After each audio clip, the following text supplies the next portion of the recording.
வணக்கம். நமக்கு என்கணித ஞானத்தையும் வேத ஜோதிட ஞானத்தையும் ஆன்மீக ஞானத்தையும் வழங்கிய அனைத்து குருமார்களுக்கும் நன்றி. என்ற அதே வேளையில் இது ஒரு ஜோதிட விளக்க வீடியோ விருப்பம் உள்ளவர்கள் தொடர்ந்து பார்க்கலாம். ஒரு கேள்வி, சிம்பிள் கேள்வி தான், பட் நிறைய நோட்ஸ் கொடுக்குற மாதிரி ஒரு கேள்வியா இருந்தது.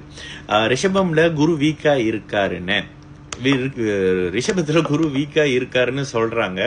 ஹவு டு ஆக்டிவ் இட் என்ன? ஓகே, இந்த இடத்துல இயல்பாகவே சில பேருக்கு குரு கெட்டு போயிடுறாரு, சுக்கிரன் கெட்டு போயிடுறாரு, இந்த குரு வீக்கா இருக்காரு, சுக்கிரன் வீக்கா இருக்காரு அப்படின்னா இதுல முதல்ல நீங்க என்ன லக்னம்னு பாருங்க. ஒருவேளை நீங்க ரிஷப துலாம் லக்னமா இருந்தா குரு வீக்கா இருக்கிறது ரொம்ப நல்லது. துலாம் லக்னத்துக்கு குரு 8ல இருக்கிறது சற்று ஒரு மாதிரியான அமைப்பு. 6ஆம் அதிபதி 8ல இருக்காருன்னு அர்த்தம்.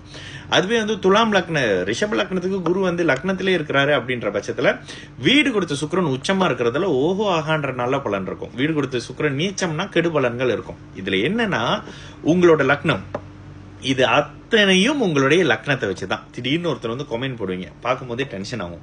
லக்னப்படி மட்டும்தான் தசாபுத்தி நடக்குங்க. ஓகேங்களா? இது ராசிக்கு நடக்குமா, அதுக்கு நடக்குமா, இதுல என்னன்னா கோச்சார கடகத்துக்கு சனி விட்டு போனா கடக லக்னம் நல்லா இருப்பீங்களான்னு கேட்பீங்க. ராசிக்கு மட்டுமே கோச்சாரம், ஜென்ம சனி, அஷ்டம சனி, ஜென்ம ராகு, ஜென்ம குரு. லக்னத்துக்கு மட்டுமே தசாபுத்தி. இந்த அமைப்புகள்ல புரிஞ்சுக்கங்க. ஓகே, ஒரு உதாரணத்துக்கு சொல்லணும்னா எந்த ஒரு எதிர்நிலையான கிரகங்களும் உங்களை விட பலவீனமா இருக்கணும். உங்களோட எதிரி உங்களோட வீக்கா இருக்கணுங்க. இதுதாங்க ஜோசியத்தோட மெயின் கான்செப்ட்.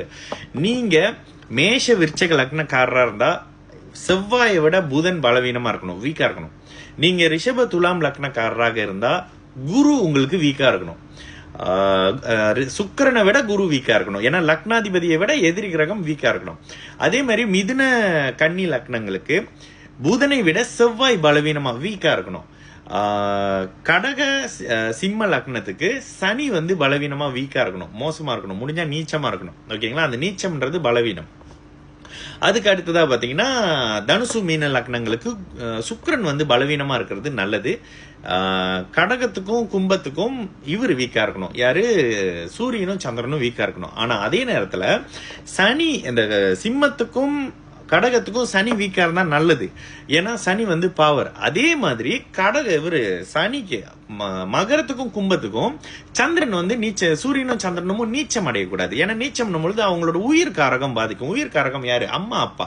உயிர் காரகம் பாதிச்சு பாப கிரகங்கள் இருள் தன்மையான கிரகங்கள் தசை நடத்தினா பெற்றோர்கள் டிஸ்டர்ப் ஆவாங்க. இந்த மாதிரி சில அமைப்புகள்லாம் கோமனாவே சில இடத்துல வந்துடும். அதனால பாவர்கள் பலவீனமாகிறது நல்லது. சுபர்கள் 6, 8, 12 அதிநட்பு ஸ்தானத்துல நட்பு ஸ்தானத்துல மறைவது நல்லது, எதிரி கிரகங்களாக இருக்கிற பட்சத்துல.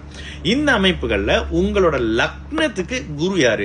ரிஷபத்துல அவர் கெட்டு போவாரன்னா கெட்டு போக மாட்டாரு. அவர் ஒரு அடிக்கடி நான் சொல்ற ஒரு விஷயம் என்ன அப்படின்னா, குருவுக்கு சுக்கிரனோட வீடு பிடிக்காது. ஏன் பிடிக்காது? குரு ஒழுக்கமானவர், கோயில்ல ஆச்சாரமாக இருக்கக்கூடிய ஒரு நேர்மையான ஒரு குருக்கள்னு வச்சுக்கோங்களேன்.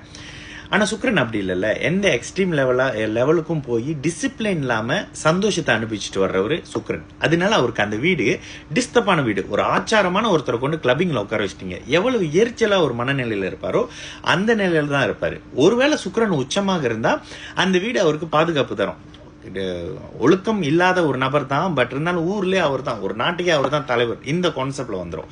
இதுதான் அந்த தன்மையில வரும். வீடு கொடுத்தவனோட பலம் தசாபுத்தி அமைப்புகள்ல நல்லது. ரெண்டாவது விஷயம், தசாபுத்தி உங்களுக்கு நடப்புக்கு வருதான்றத பாருங்க. அந்த கிரகம் உங்களுக்கு நல்ல கிரகமா கெட்ட கிரகமா? கெட்ட கிரகம் கெட்டு போறது நல்லது. ஆனா உங்களுக்கு லக்னம் லக்னாதிபதி மிகுந்த பலமான நிலையில இருக்கும் பொழுது ஆயுளோ குழந்தையோ மற்ற அமைப்புகளோ பெரிதாக பாதிப்பு இருக்காது. குரு பாதிக்கப்பட்டாருங்க, குரு நீச்சம். ஆனா 5ஆம் இடமும் 5ஆம் பாவகமும் 5ஆம் பாவகாதிபதியும் நல்லா இருக்கிறாங்க. 5ஆம் அதிபதி உச்சமாகவே இருக்காரு, உங்களுக்கு குழந்தைக்கு பிறக்கும். 7ஆம் பாவகம் கெட்டு போச்சு, ஆனா 7ஆம் அதிபதி உச்சமா இருக்காரு. உங்களுக்கு அந்த 7ஆம் பாவகத்தின் நல்ல தன்மை, கணவனோ மனைவியோ நட்பு பங்குதாரர் அமைப்புகள்ல நல்லது நடந்தே தேரணும். அதனால ஒரு கிரகத்தை நீங்க எடுக்கும் போது அந்த கிரகத்தின் காரகம், ஆதிபத்தியம், அந்த ஆதிபத்தியத்துக்கான கிரகம், இந்த 3 விஷயத்தை எடுத்து பாத்தீங்கன்னா உங்களுக்கு சில விஷயம் துல்லியமா தெரியும். ஒரு குரு நீச்சமா போயிட்டாருங்க, குழந்தை இல்லைங்க சொல்ல முடியாது. 5ஆம் அதிபதியும் 5ஆம் பாவகமும் வலுத்திருக்கும் பொழுது பாவகம், பாவகாதிபதி, காரகன், இந்த 3 அமைப்புகள்ல பாருங்க துல்லியமா உங்களுக்கு ஒரு விஷயம் கிடைக்குமா கிடைக்காதான்னு தெரியும். ரொம்ப ஈஸிங்க. பாவகம், பாவகாதிபதி, காரகம். பாவகம் 5ஆம் பாவகம், பாவகாதிபதி உங்க லக்னத்துக்கு 5ஆம் அதிபதி, காரகன் குரு குழந்தைக்கு. அப்பா 9ஆம் பாவகம், அப்பா பாவகாதிபதி அந்த வீட்டினுடைய ஓனர், சூரியன் காரக பிளானட். இந்த அமைப்புகள்ல பாருங்க. சரிங்களா? நல்லது நடக்கும். நல்லா இருப்போம். வணக்கம்.